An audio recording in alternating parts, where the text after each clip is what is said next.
The consulate appointment in the US is easily the most important and stressful part of the entire residency process. That's because if you get denied at this stage, then there is no moving forward and you will have to start over. That said, I attended my Mexican consulate appointment in Miami just 2 short months ago, and today we're happily living in Mexico as official residents. And in this video, I'm going to tell you what to expect during the residency appointment, what to say and what not to say during the interview, and also share some tips to help you get approved for your residency. Let's dive in. Just to clarify any doubts, the appointment at the Mexican consulate in the US is the first official step to getting either your temporary or your permanent visa, and everything that I discuss in this video will apply to both. And also note that even though you are technically eligible for either of these visas, there are still ways to kind of mess up this part of the process and get denied for your residency application. That's why we wanted to make a specific video focusing on this particular appointment. Also, the majority of people that apply for residency do so through something that's called financial solvency or economic solvency. And this is when you prove eligibility through either your financial assets or your income, just to show that you can support your lifestyle down here in Mexico. So everything that I'm going to go over in this video about what to expect at the consulate is kind of through the lens of financial solvency. When the day of your appointment is finally here, you can expect 3 things to happen. Number 1, you'll attend your appointment in person to present your financial proof. So this is like your investment statements and your bank statements. The consulate employee will then review these documents and ensure that you are actually eligible for Mexican residency. Number 2, if it is confirmed that you are eligible for residency through financial solvency, then you will have a short interview with a different employee at the consulate just to discuss your intentions about why you want either the temporary or permanent residency visa. And number 3, after a final review that happens behind closed doors, you will come back and find out whether or not your residency application was approved. Before we go into the details of my experience at the consulate, just a heads up for you guys, I know that if you're just kind of starting out through this residency process that it can feel totally overwhelming, but to put you guys at ease and make the entire process less stressful, we created a free 5-minute Mexican residency cheat sheet that you can check out in the description or also the top pinned comment. So this cheat sheet just goes through all the stages that you can expect throughout the residency process, and it keeps you on track and also steering away from mistakes that could cost you time and money. So if you do want to make things a lot easier, just check out the link. Again, it's in the description and the top pinned comment. And now, let's talk about how my interview went in Miami. So again, for me, the consulate appointments in the US was by far the most nerve-wracking and scary part of the entire residency process. If you're wondering why was it scary, well, I was preparing by reading a lot of forums, and I had read many occasions of people whose applications were denied even though they had all the financial eligibility things in place. So maybe they just said the wrong thing at the interview or whatever else happened. That said, this is kind of how it went for me throughout the entire day in Miami. So first I checked in with security and they led me into a waiting room. I didn't have to wait long. My appointment was super early and I was one of the first people there. And then they called me to a window to basically check a printout to see what I was doing there that day. They processed a payment of $53 that I was able to do with credit card. I think in 2025 it is now $54. So this lady actually addressed me in Spanish. I was expecting English, but she spoke Spanish, and for me personally that was totally fine. And I think it would be fine too if you spoke to them in English. But after this, they sent me to a different waiting room in the back of the consular office, and I basically sat there for a half hour waiting for a gentleman to call me in to review my financial documents. So this stage is all about proving eligibility through financial solvency. So the gentleman, he addressed me in English, so everything at this point was in English, and it was really all about the documents that I brought in for my financial proof. So I brought in 4 different financial statements, but in the end, he only selected 2 that kind of got me to the level to meet the financial requirements for the Miami office. So to that point, you really don't have to overwhelm them with different statements. They just want to see that you meet the requirements, and that's basically it. There really weren't many questions at this point, just some kind of minimal friendly conversation about like if I had been to Mexico before and where we kind of intend to move to, but I don't think any of that really mattered. And then once he saw that I was eligible to move forward in the application process, he just notified me of the next step, which was the interview. So in between the review of my financial documents and the interview, I had 90 minutes of time to kill, and he told me that I could kind of walk around, grab a coffee, whatever, but I decided just to wait at the consular office in the back. And then when I finally was brought in to the interview, this is when I was most nervous because I wasn't really sure what to expect. I'm pretty sure my conversation was with like the head of the consular office. And when I walked in, she addressed me in English, even though I was kind of expecting some Spanish at this point. and again, everything was done in English. It was very, I guess, like friendly, but also serious, and not too overwhelming. The first question she had was, why do I want a temporary residency visa when I'm allowed to travel back and forth between the US and Mexico in kind of like 6-month increments as like on a tourist visa? And I thought this was a pretty good question that I didn't have like a great answer for, but I just explained that my wife and I, that we really love Mexico, that we want to learn more about the culture, that I had spent a lot of time living in different Latin American countries and I feel very comfortable there, that my wife has family in Mexico City, and also that we have this YouTube channel where we intend to kind of like showcase Mexico, and it just serves us to be here for longer than 6 months. I thought it was an okay answer, but definitely not a perfect answer. But she didn't have many kind of like counter questions.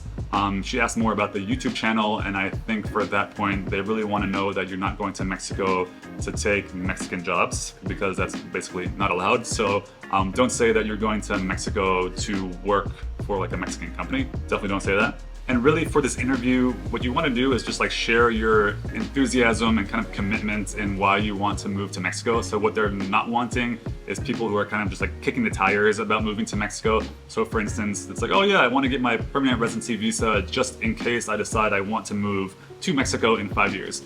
They don't want that, and that could be a reason that your application gets terminated.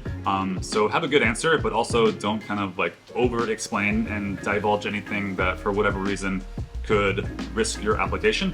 But all in all, again, it was like a 4-minute conversation. She then told me what potentially would be the next step in Mexico. So the canje process that happens here in Mexico. And she told me then to come back in like 5 or 6 hours to pick up my passport and find out whether or not I was approved for Mexican residency. When I came back to the consulate like 5 hours later, I went back to the waiting room in the back of the office and just kind of sat there until the same guy who reviewed my financial eligibility in the beginning called me into his office. When I walked in, I saw my passport open with the visa sticker, and then I knew that everything was okay and that I was approved for my residency. At that point, there is not a lot of like fanfare. There's no confetti or shots of tequila. Nothing really happens except for some photos, and you take your biometrics. So again, everything was very friendly and straightforward. And yeah, if you're lucky like me, then you will leave the office with your residency visa permits. So if all that sounds kind of easy, it sort of was, but I do think I got kind of lucky with the Miami consulate, that they were very friendly and maybe in some ways kind of more easygoing than others.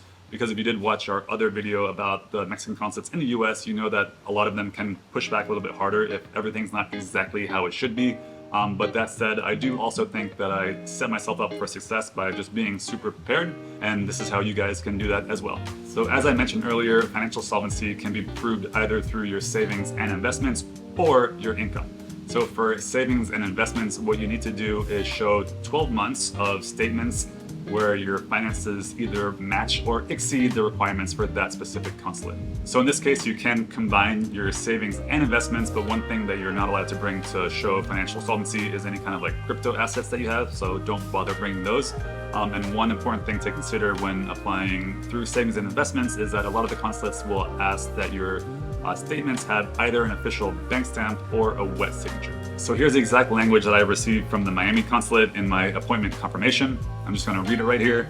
So all bank statements must be original. If you use paperless banking, you must have your statements stamped by your bank, and that we do not accept simple prints from downloaded bank statements. If you are trying to prove your solvency through income, then you have to show 6 months of income. So this can either be through like pay stubs or also your social security or pension income.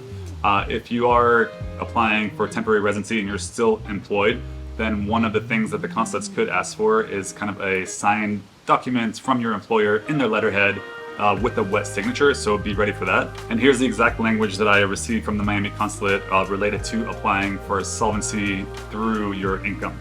Applicants proving economic solvency through employment must provide a letter signed by a supervisor and addressed to the Consulate General, printed unaccompanied letterhead providing the following information: visa applicant's full name, position and seniority within the company, the monthly salary, explicit agreement with the applicant's plans to reside in Mexico and work remotely. A photocopy of the letter's signatory ID must be provided as an attachment to the letter. The name and signatures must match in the letter and the ID provided. So just to kind of review with my experience in Miami, so I had some statements that did have official bank stamps.